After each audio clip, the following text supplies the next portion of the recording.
Hello, Squirrel Squad. I don't have a lot of time because my bro and I'm taking him out for his belated birthday supper. His choice of when to go. So we're leaving in a little while, but I wanted to get the reading in first. And I should have gotten in here earlier, but you know what I've been doing in the chair and that. Chapter 14, Nipped in the Bud. I'm in favor of bud nipping. Like Barney said, nip it, nip it, nip it. On the evening of Fan's visit, Polly sat down before her fire with a resolute and thoughtful aspect. She pulled her hair down, turned her skirt back, put her feet on the fender, and took Puddle into her lap, all of which arrangements signified that something very important had got to be thought over and settled. Polly did not soliloquize aloud as heroines on the stage and in books have a way of doing, but the conversation she held with herself was very much like this. I'm afraid there's something in it. I've tried to think it's nothing but vanity or imagination, yet I can't help seeing a difference and feeling as if I ought not to pretend that I don't. I know it's considered proper for girls to shut their eyes and let things come to a crisis no matter how much mischief is done, but I don't think it's doing as we'd be done by, and it seems a great deal more honest to show a man that you don't love him before he has entirely lost his heart. The girls laughed at me when I said so, and they declared that it would be a very improper thing to do, but I've observed that they don't hesitate to snub ineligible parties, as they call poor, very young, or unpopular men. It's all right then, but when a nice person comes, it's part of the fun to let him go on to the very end, whether the girls care for him or not. The more proposals, the more credit.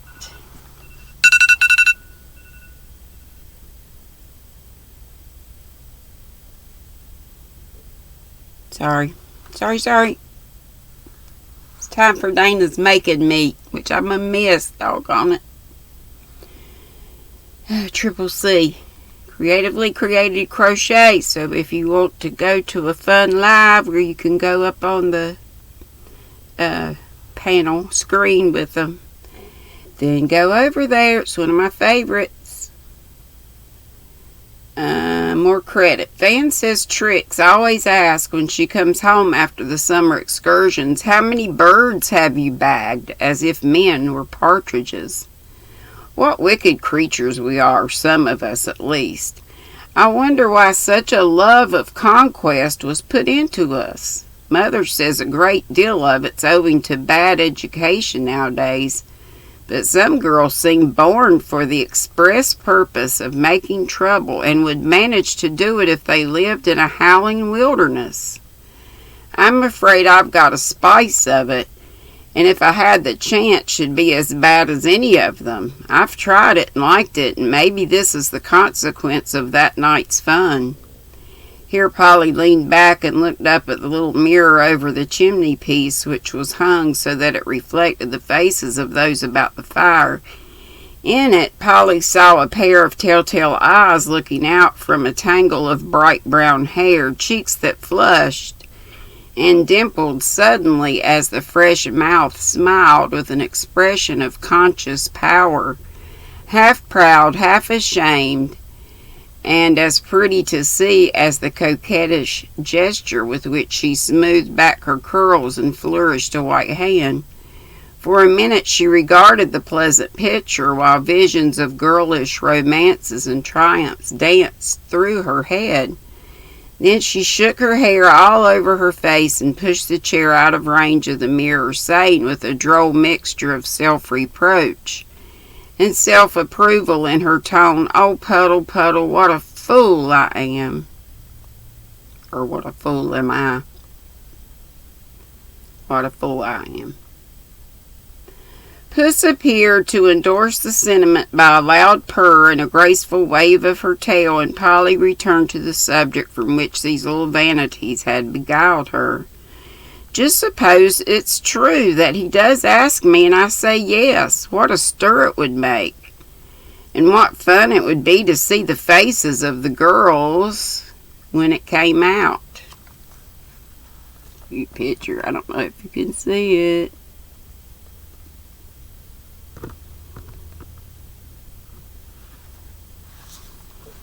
Faces of the girls when it came out. They all think a great deal of him because he's so hard to please, and almost any of them would feel immensely flattered if he liked them, whether they chose to marry him or not.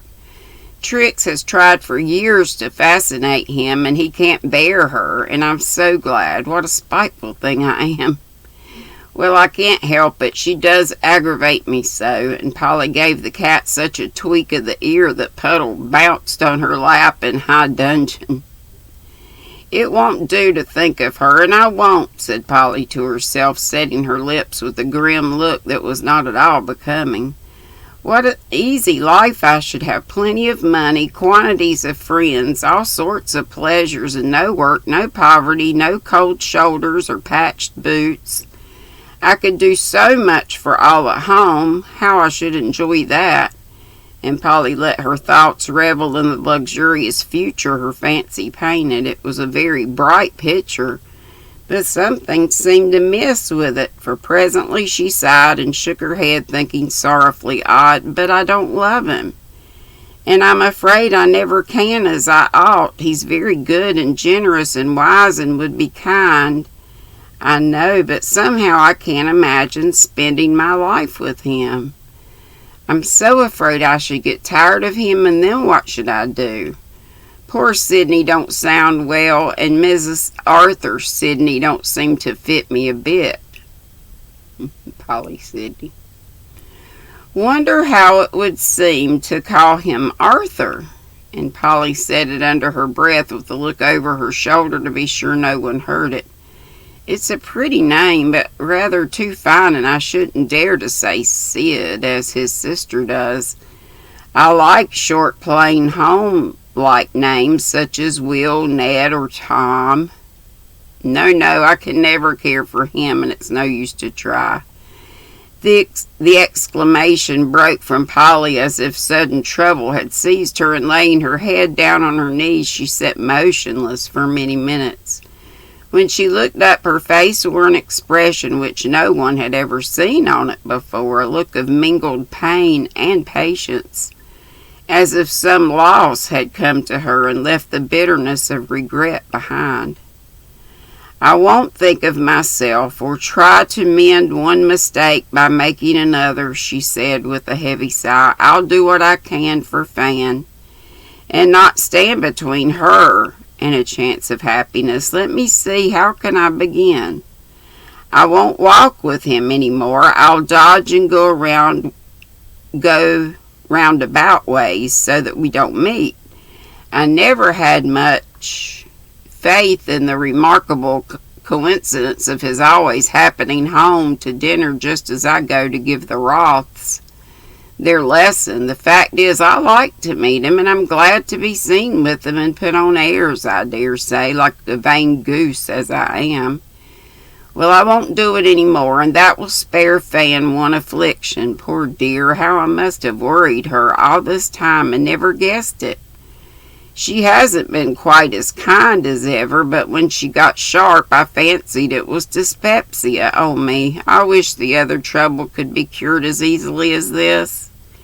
Here Puss showed an amiable desire to forgive and forget, and Polly took her up, saying aloud, Puddle, when Mrs. abuses you, play it's dyspepsia, and don't bear malice, because it's a very trying disease, my dear. Then, going back to her thoughts, she rambled on again. If he doesn't take that hint, I will give him a stronger one, for I will not have matters come to a crisis.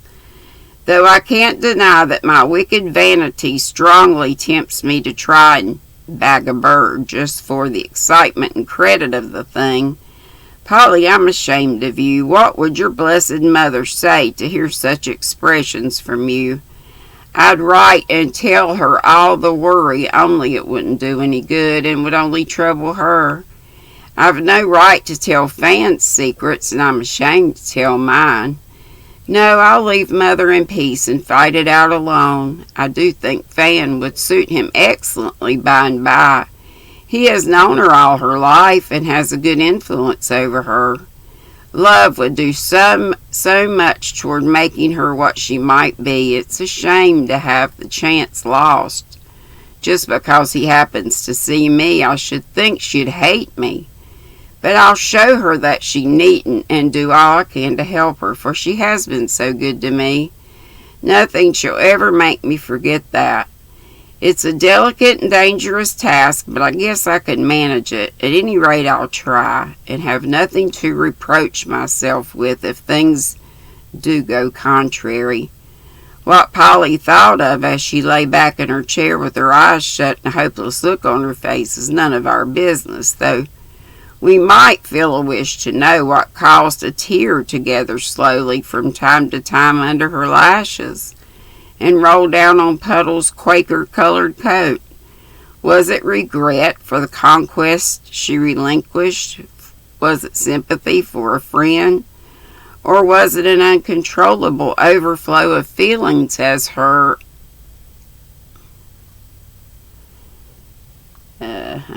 overflow of feeling as she read some sad or tender passage of the little romance which she kept hidden away in her own heart. And I'm sorry that I have to stop there so I can get ready. Take Brother out. And we'll get back to it tomorrow. Sorry. Love y'all. Be sweet, don't be ugly. Bye-bye.